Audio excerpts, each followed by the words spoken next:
we take you back to 1997.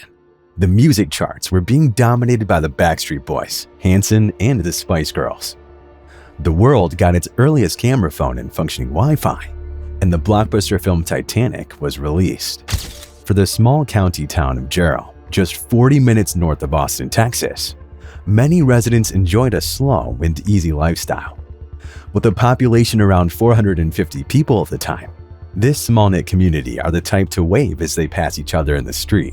That strong community bond would be tested, however, as a tornado outbreak would see this small town placed directly in the path of some violent weather. Before we start today's video, we would like to thank today's sponsor, the YouTube comment section. If you have a tornado you'd like us to cover, please drop a comment below, and you may see yourself in the next video. We'd also like to give a shout out to our voiceover artist, David, at DRJC Productions. Hi, I hope you're doing well. My name is David Radzewski, and I want to thank you so much for stopping by and checking out my Fiverr profile. You can find the link to him in our description. Now back to the video. On May 27, 1997, in the very early hours at 1:03 a.m., the Storm Prediction Center, otherwise known as the SPC, would forecast a moderate risk of severe thunderstorms over parts of East Texas. While many families continued to sleep through the night, meteorologists would continue to monitor the situation closely. At 10:16 a.m., the Storm Prediction Center would revise their outlook, mentioning the possibility of brief and isolated tornadoes. If any tornadoes were produced, they were expected to be small and short-lived, causing little to no damage. As the weather conditions started to become more unstable, the SPC would issue a tornado watch at 12:54 p.m. This warning would include parts of eastern Texas and western Louisiana. The National Weather Service forecast offices also issued bulletins on the morning of May 27th, noting the potential for severe weather. However, these early outlooks focused more on the threat of wind and hail rather than tornadoes, due to the low wind shear present over the region. The National Weather Service Forecast Office would then go on to issue 10 tornado warnings and 5 severe thunderstorm warnings between 1 and 5 p.m. on May 27th. The meteorological setup of this system is one that has almost never been seen again. Unlike conventional tornado outbreaks in Texas, the 1997 outbreak wasn't associated with the strong trough of low pressure and strong density gradients in the lower troposphere. Instead, the most prominent weather system over the central U.S. at the time was a distant upper-level low centered over Nebraska, imparting little influence on atmospheric conditions over Texas. Wind shear is one of the most important ingredients in a tornado forming, and this weather system had very weak wind shear. What it did have, however, was an unusual set of circumstances. A cold front, a dry line, and a gravity wave would combine to create favorable conditions for rotating thunderstorms and the formation of tornadoes. This peculiar evolution led to the unusual southwestward motion of the storms and the tornadoes they produced, as opposed to the normal northeast motion typically seen. At around 12:30 p.m., the gravity wave, cold front, dry line, and low pressure area overlapped near Waco, Texas, with the faster cold front overtaking and merging with the nearly stationary dry line. The arrival of the gravity wave and its perpendicular alignment relative to the orientation of the cold front and dry line may have enhanced wind shear locally, despite weak wind shear at a broader synoptic scale. This allowed the thunderstorms to rotate and become supercells. However, the degree to which the wave contributed to the formation of supercells and eventually tornadoes remains a subject of disagreement among meteorologists. At 1:21 p.m., the first storm near Waco would become tornado-warned after increasing rotation was observed on radar. This storm would ultimately produce the first tornado of the outbreak 5 miles southwest of Hewitt. This same storm produced a second brief tornado near Bruceville, followed by a third intense F3 tornado in southwestern McLennan County that lasted for 20 minutes. Large area, tornado, right over Interstate 35 as it looks like now. Coming out of Hewitt, right there. Moving out towards Interstate 35, so from Hewitt to Lorena and eventually over towards Robinson, and then moving on over towards Highway 77 is the path of this storm. So you can see here's Robinson, here's Hewitt, Interstate 35. Tornado going to move right across 35 just north of Lorena and then head on down into southeastern McLennan County. Let's go back to Skycam, see if this thing's holding together. It's still a tornado. There it is right there on Skycam. You can see how hazy it is out this afternoon. There's a lot of humidity out there. You can see right here the tornado will continue to move down towards the southeast. Persons in Hewitt, Robinson, and Lorena, take cover. This is a big tornado. It's a large tornado. You can see right there. A new thunderstorm would develop along the flanking line associated with the first storm. This second storm spawned several tornadoes as it expanded towards the southwest, including an F3 tornado near Lake Belton beginning at 2:25 p.m. Davey!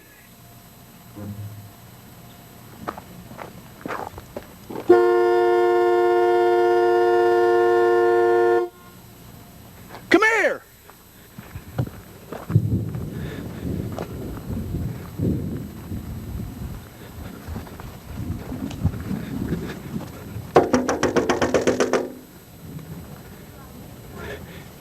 Get out of the house! It's headed right there, right this way! Where do you want us to go? We're gonna go that way. Come on!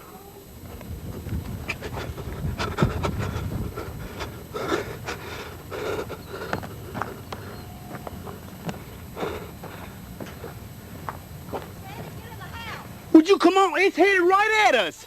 We cannot get out of here. Get over here. It would also spawn a tornado that would become one of the most famous tornadoes of all time, given the name of Dead Man Walking for its eerie appearance.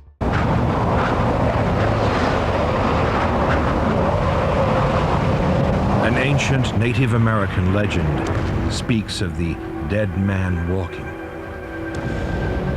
If you see him in a tornado, you are about to die. The townsfolk of Jarrell can now see the arms and legs of a multi-vortex tornado approaching. The dead man has just walked into Jarrell. This multiple vortex tornado would intensify from a rope tornado into a huge wedge tornado in a small amount of time. At around 3:40 p.m., this monster tornado would strike the Double Creek Estates, a subdivision west of downtown Jarrell, at a width of 3/4 of a mile wide and only traveling at a speed of approximately 5 to 10 miles per hour. The F5 tornado would sit over the top of the wood-framed houses and mobile homes and blender them into non-existence. Many houses were completely wiped from their foundations, which caused people taking shelter to be exposed to the fury of the tornado, with many sent airborne. 27 fatalities were recorded, all from this subdivision, along with 12 people sustaining injury. Entire families had perished in this event, including all 5 members of the Igo family, all 4 members of the Moring family, and all 3 members of the Smith family. Bodily remains were later found at 30 locations, and the physical trauma inflicted to some of the tornado victims was so extreme that the first responders reportedly had difficulty distinguishing human remains from the remains of animals at the site. Around 300 cattle grazing in a nearby pasture were killed, and some were found a quarter of a mile away. Hundreds of cattle were also dismembered, and a few cows were also skinned by the tornado. Such was the fury of this tornado that some livestock had even had their lungs sucked out of their mouth. After having left extreme damage at the Double Creek Estates, the tornado would weaken, causing some minor damage to buildings before entering a forest of cedar trees and to lifting at 3:53 p.m.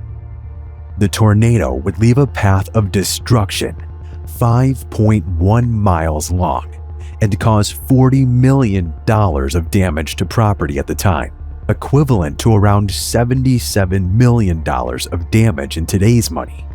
We're now going to take a look at the very few clips of this tornado as they were filmed.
Keep looking for another one.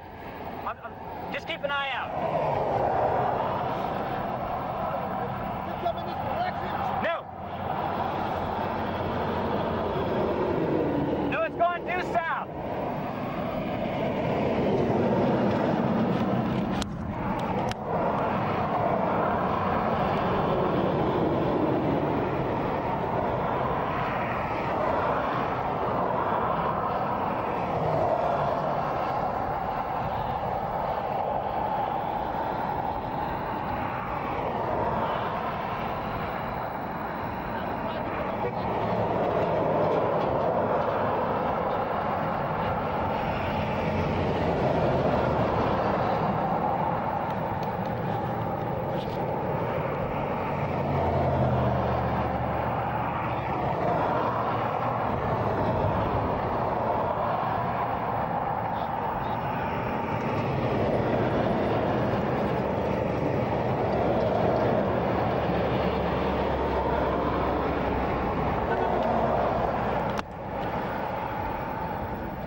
Be quiet.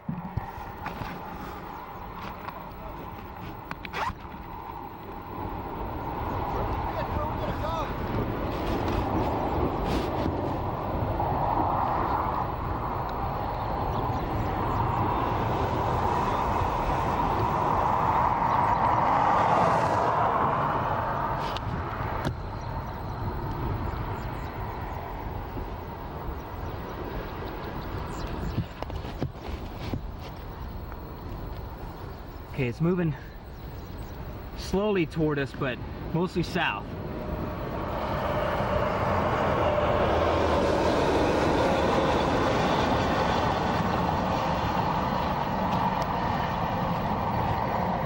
God, look at that.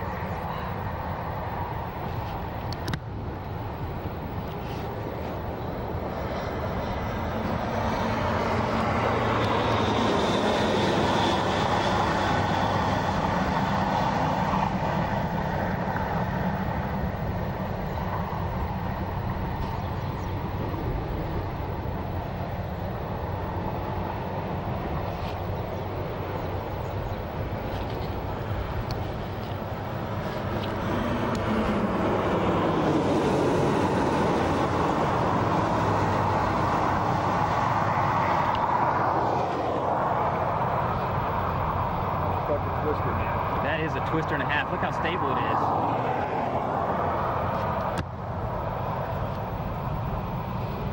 Look, it's just staying right there.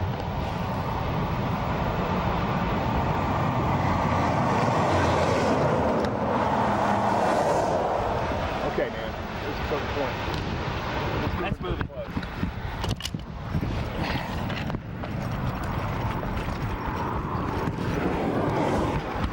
Yeah, let's get.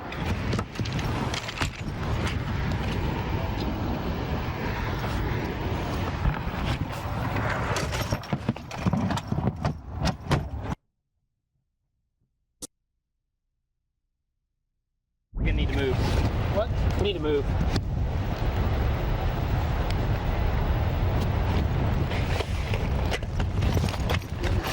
No. Just think of what you're gonna say.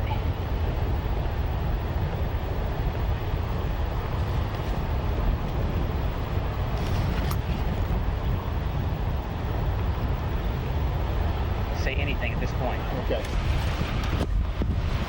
3, 2, 1. Go. Some reporters wait their whole life to see a twister. There it is, full grown and about 1,000 yards from I-35. One more time, go. 3, 2, 1. 3, 2, 1.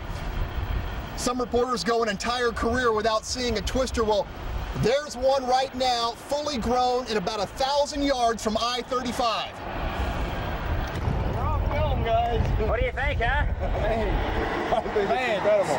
The second one I ever been into, I was in one in North Carolina. Really? Live in Jacksonville, North Carolina, I was in one. Second one. They don't, Just bring the bag.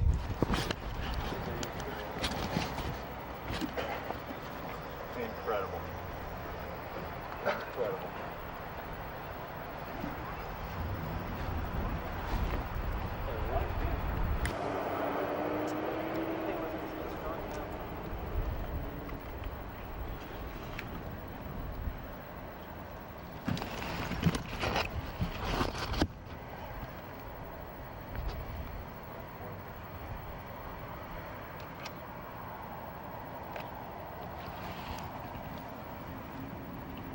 I was the first one to spot it up there.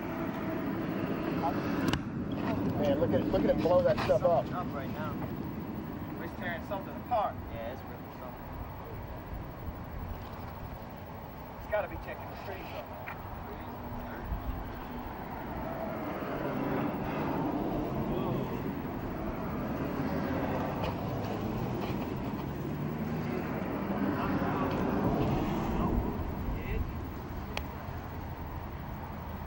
Need your sticks yet? Nah, we're doing fine like this.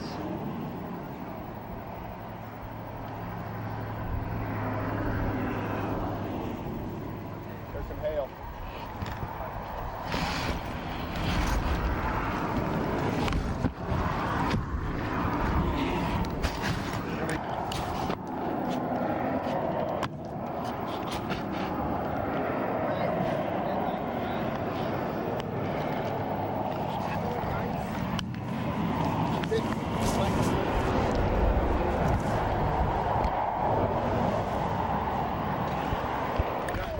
It's leaving now. It's gone. No. Is it gonna come back down though, or is it gonna stay up? It's dissipating. It's going back up. Out here in Waco, I had a flat tire and I pulled over and damn tornado. Yeah. Okay, let's hit some quick things real quick. Bunch of the truck drivers and news crews over here and stuff. You can interview you real quick? Yeah, sure. What'd you think of that thing? I think it's a little bit wild, man. I think it looks like it's gonna come this way and it's turning the other way. What were your feelings when you first saw it? I'm scared a little bit. I don't know what the thing's gonna do. I seen the movie Twister. That's all I know. Were you scared? A little bit.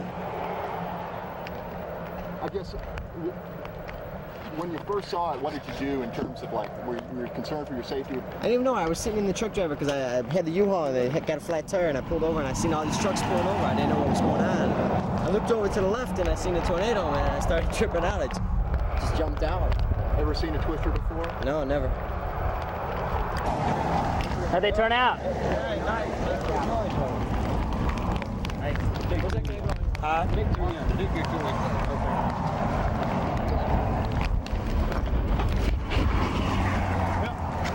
Seen a twister? What were you just telling me? I've been in 2 twisters. How did this one look? It's work that I had seen in the distance. I worked when I was in, I was about 9 years old. Run out and I had to work out. Crawled under a bench. I was. Took a building 20 feet from where you were?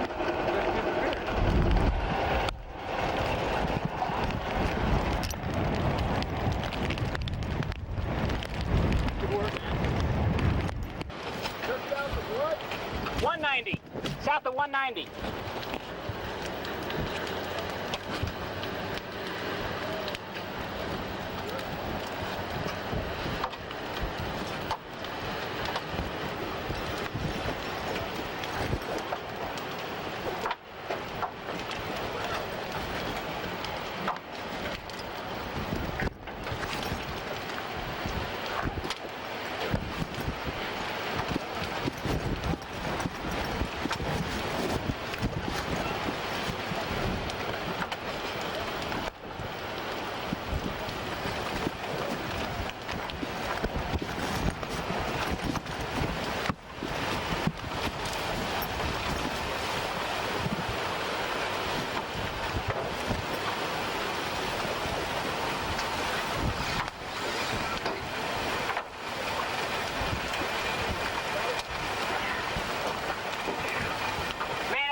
Turned into a huge deal back there.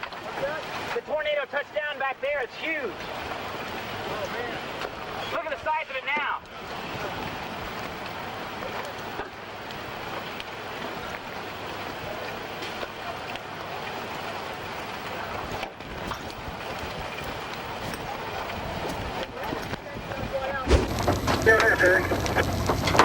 No, that's a much bigger one. This one is much bigger. Much closer. Just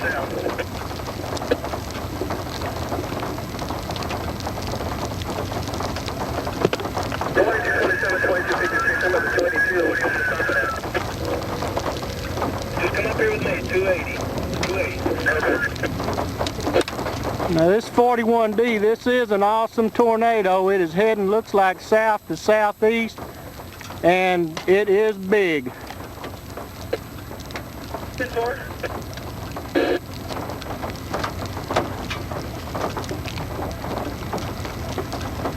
So which one is he talking about?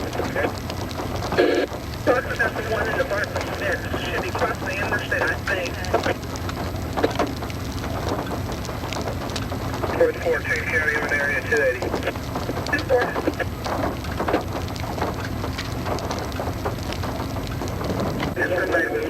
They shut down, and we don't have time to get him back to the other end. He's far.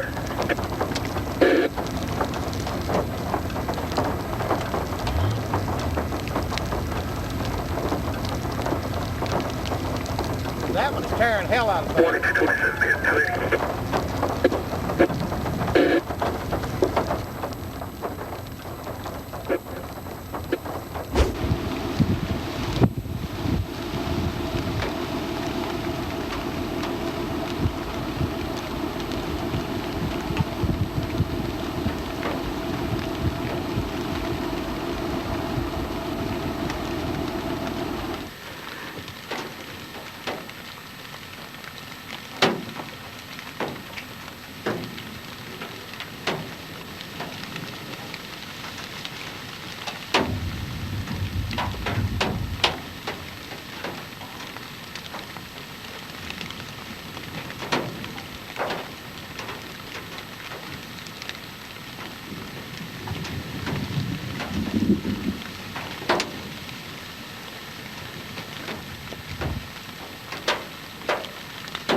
What Bruce sees on radar, Lon sees in person. I had moved down to Jarrell because it accelerated toward the south and grew rapidly in intensity and size.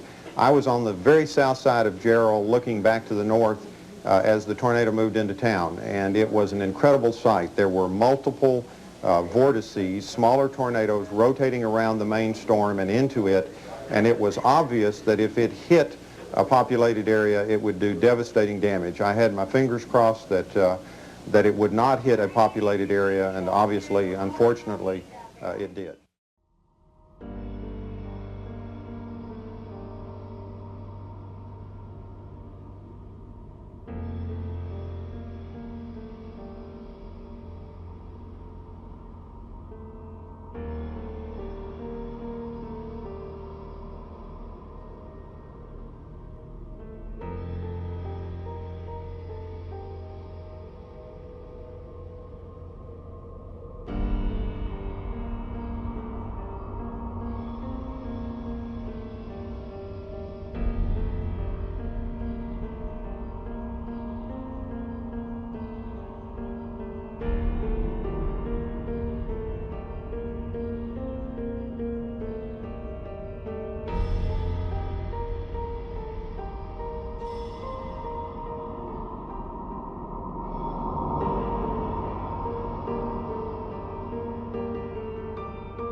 This tornado highlights why you need to be vigilant in tornado-prone areas. Many warnings expected this weather system to be very little to worry about, only expecting rain and hail.